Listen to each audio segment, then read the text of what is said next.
Salam à toutes et à tous. Donc aujourd'hui, on va revenir sur cette annonce très importante de l'entreprise européenne Stellantis. Celle-ci vient d'annoncer un énorme investissement au Maroc, plus précisément dans son usine de Kenitra. L'usine devrait doubler en termes de capacité et produire plus de 450 000 véhicules contre 200 000 actuellement. C'est un investissement de plus de 300 millions d'euros, soit un peu plus de 3,2 milliards de dirhams. C'est donc un investissement exceptionnel qui permettra de booster l'économie de la région. Parmi les 450 000 véhicules qui seront produits dans cette usine, 50 000 seront des petits modèles électriques, les 200 000 restants seront des voitures thermiques, probablement des Peugeot 208, même si on n'a pas eu confirmation encore sur les modèles qui seront produits dans cette extension de l'usine de Kenitra. Ce qu'on sait pour sûr, c'est que cet investissement de 300 millions d'euros devrait créer un peu plus de 2000 emplois directs et peut-être autant d'emplois indirects.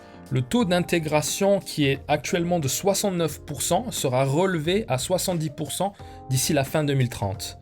Pour vous donner un ordre de grandeur, en 2016, l'entreprise Renault a investi un peu plus de 900 millions d'euros pour créer son écosystème automobile au Maroc, dans la région de Tanger notamment et de Casablanca. Donc c'est un investissement qui est l'équivalent d'un tiers de l'investissement initial de Renault en 2016 pour son grand projet automobile au Maroc. Alors c'est un investissement très important car tout d'abord ça va permettre au pays d'augmenter ses exportations. On devrait atteindre cette année plus de 10 milliards de dollars d'exportation rien que pour les voitures. Et les exportations totales du pays devraient totaliser un peu plus de 40 milliards d'ici la fin de l'année, ce qui est un niveau historique pour le Maroc. Donc cette production supplémentaire de voitures à l'usine de Kenitra va permettre au Maroc de réduire le déficit de sa balance commerciale. Bien évidemment, la création d'emplois directs et indirects va avoir des retombées directes sur l'économie nationale et régionale. 2000 emplois créés, c'est autant de salaires distribués, c'est autant de familles qui pourront vivre, consommer et contribuer à l'économie du pays. C'est des impôts et des taxes supplémentaires pour l'État. D'ailleurs, le grand CHU de Tanger aura aussi un impact similaire avec la création de plus de 5000 emplois. C'est autant de familles qui pourront contribuer à l'économie nationale via leur consommation, car ce dont le pays a besoin, c'est de créer suffisamment d'emplois, de distribuer suffisamment de salaires pour créer une consommation interne qui puisse attirer d'autres IDE, ou permettre à des petites entreprises nationales de générer suffisamment de profits pour atteindre une taille critique qui leur permettra de développer leurs activités à l'étranger. Ces entreprises passeront du stade de PME nationale à entreprise multinationale.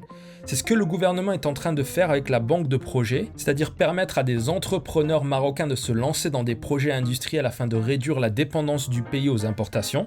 Cette stratégie repose sur une consommation interne robuste pour permettre à ces entreprises de dégager suffisamment de profits pour se développer au niveau national et à l'étranger. Cette annonce est aussi importante dans le sens où elle confirme le leadership du Maroc dans le secteur de l'automobile en Afrique, mais aussi dans le bassin méditerranéen. Le Maroc a déjà dépassé l'Afrique du Sud au niveau de la production de voitures. On produit aujourd'hui plus de voitures que l'Afrique du Sud. Ça explique peut-être l'hostilité viscérale du régime sud-africain contre le Maroc. Le Maroc menace le leadership sud-africain en Afrique. Cette annonce est aussi intéressante car elle fait écho à une précédente annonce de Stellantis via son directeur général M. Tavares. Cette annonce concerne l'installation d'une usine Fiat du groupe Stellantis dans la région d'Oran, en Algérie. On a vraiment très peu d'informations sur ce projet. Tavares lui-même a été très évasif. Il n'a donné aucun chiffre, aucun détail sur les modèles qui seront produits dans cette usine, aucune date, aucun objectif. Le peu d'informations qu'on a eues sur ce projet provient des autorités algériennes. Il s'agirait d'une usine d'assemblage. Stellantis va en fait reprendre un ancien projet de Peugeot dans la région. J'imagine que le projet de Peugeot a été abandonné par peur que les parties de voitures à assembler proviennent des usines marocaines du groupe. C'est ce qui s'est passé à l'époque, il y a 3 ans. Un scandale national qui avait poussé les autorités algériennes à complètement arrêter l'assemblage de voitures quand ils s'étaient rendus compte que la plupart des composants de voitures provenaient des usines de Kenitra et de Tanger. Cette fois-ci, aucun risque, le Maroc ne produit pas de modèle Fiat. Cependant, il y a un autre pays qui produit des Fiat, c'est la Turquie, qui a un écosystème Fiat complet dans son usine de Bursa. L'usine produit un peu plus de 400 000 unités par an avec un taux d'intégration de 80%. Donc j'imagine que certains kits CKD proviendront de cette usine. Encore une fois, le régime algérien n'a aucun problème à accepter des kits CKD de Turquie. Mais quand il s'agit du Maroc, ça pose bien évidemment problème. On a en tout cas très peu d'informations sur ce projet algérien. Si l'on regarde les 2 communiqués sur le site de Stellantis, celui qui annonce le doublement des capacités de l'usine de Kenitra et celui qui annonce la création d'une usine d'assemblage à Oran, il y a une grande différence de contenu.